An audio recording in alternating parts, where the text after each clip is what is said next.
going on, Star Wars fans? My name is Trevor and welcome back to my channel. May the 4th be with you. Happy National Star Wars Day. Since it is National Star Wars Day, it's a holiday for all of us Star Wars fans. I thought there was no perfect time than to go back and re-rank all the live-action Star Wars movies. There's 11 of them. We're going to be placing them on their proper tiers. Join me down below in the comment section. Where would you place some of these movies over others? Let's get this out of the way. This is just my opinion, and it's going to be 100% different than yours. Some movies you're going to be mad at where I'm putting over others, and I do not hate any of these movies. I just enjoy some a lot less than I enjoy others. Let's have some fun. Let's talk Star Wars. May the 4th be with you. Let's get into this tier ranking. Starting off with our tiers, we have amazing, we have great, we have good, we have okay, we have meh, and we have bad. I don't think anyone's going to go in the bad tier. Maybe one, maybe just one, just for you guys. And these movies are in no particular order. So, first up, we are starting with Rogue One. I'm going to put Rogue One in the good tier. Now, the reason it's not going to go in great or amazing is because I haven't gone back to rewatch this movie since the theaters. I remember watching it in theaters, enjoying it quite a bit, mostly because of Darth Vader at the end of this movie. I'm a casual Rogue One fan. I enjoy it. I need to go back and give it a rewatch. I'm never really drawn back to go and rewatch it, but just seeing Darth Vader at the end of that just made the whole movie really worth it to me, because throughout the film I was wondering where exactly we were going to go, but Darth Vader at the end really put the cherry on top, took it from an okay movie to a good movie. That Darth Vader scene, come on, come on, come on, come on. Next up, we have Solo, A Star Wars Story. I'm going to put Solo in the meh tier. I've been saying this for a while, but I think this would have worked so much better as a series. Had lots of production problems, obviously, with the movies, why we didn't get the best movie that we kind of were hoping we were going to get. But this is kind of before the whole series kind of took off with Disney+. I think if Solo was halted a little bit, it would have came into a beautiful series. And I still think they can make a Solo series. A lot of production problems going on with this film, but overall, it's still an enjoyable Star Wars movie. You get that Star Wars vibe, but every time I try to go back and rewatch this movie, I just remember why I don't watch it all that often. I've seen it about 2 times, and both 2 times I've watched it, it never really resonated with me like I wanted it to, and you can kind of tell all the production problems. It's cool to see Han Solo and Chewbacca meet. I wasn't the biggest fan of how they did that.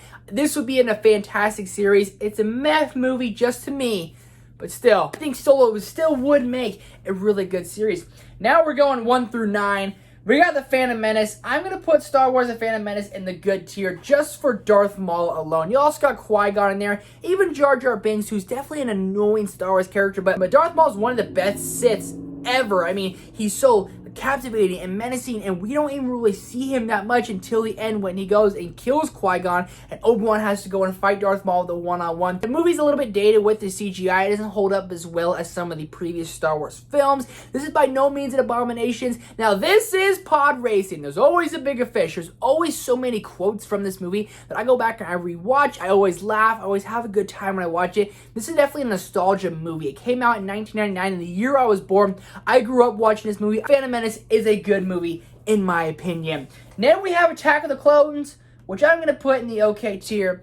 I don't like Sam. There's something about this movie that's just a little bit too slow. And I love Anakin, I love Padme, I love how they get to go and have like their relationship. And Anakin Skywalker is my favorite Jedi of all time.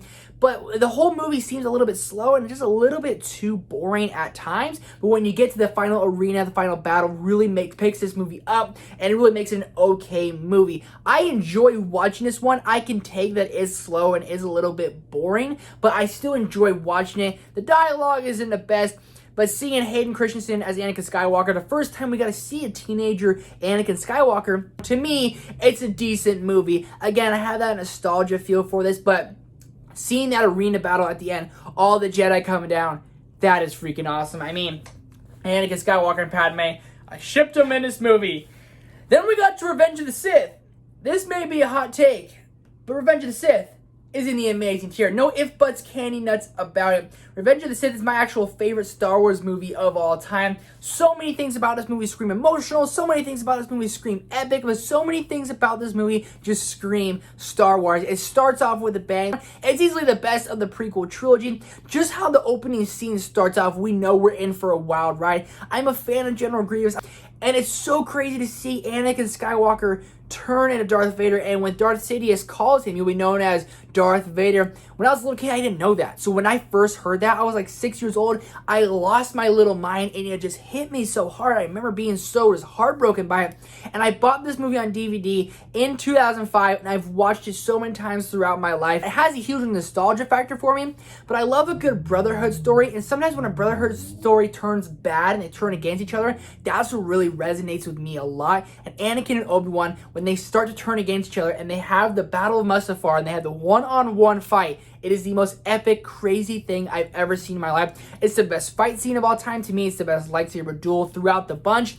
And just hearing their dialogue go back and forth, you underestimate my power. I have the high ground, and you were my brother, Anakin. You're supposed to destroy the Sith, not join them.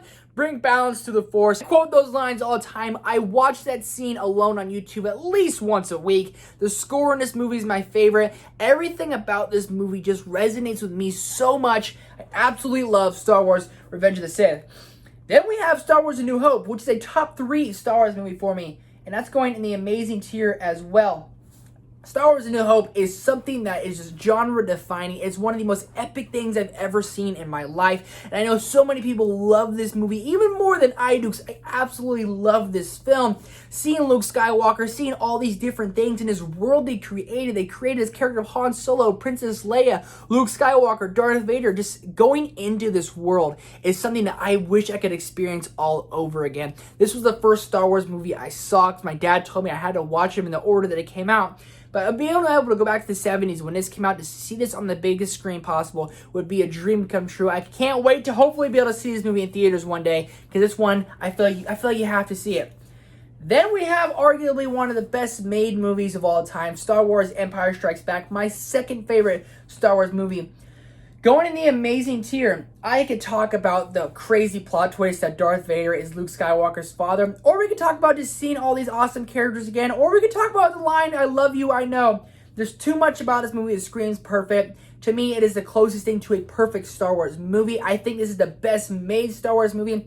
Not quite my favorite, it's just there. This and Revenge of the Sith, but Empire Strikes Back is one of the best made movies ever. It's, to me, the best sequel of all time. I absolutely love Star Wars Empire Strikes Back. I mean, who doesn't? I mean, come on. So fantastic. Then we have Return of the Jedi, which I'm going to put in the great tier.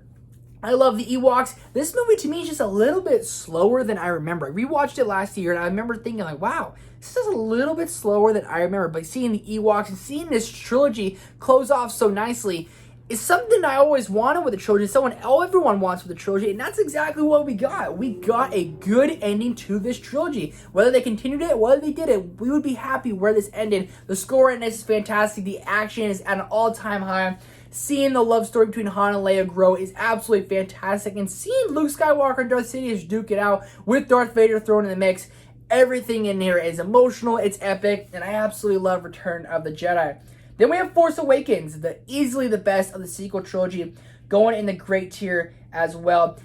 The Force Awakens to me is really, really great. I'm not putting in the amazing tier because I'm only putting 3 movies in the amazing tier. But this would probably be my 4th favorite Star Wars movie. And when I got to see this was 10 years after I saw Revenge of the Sith.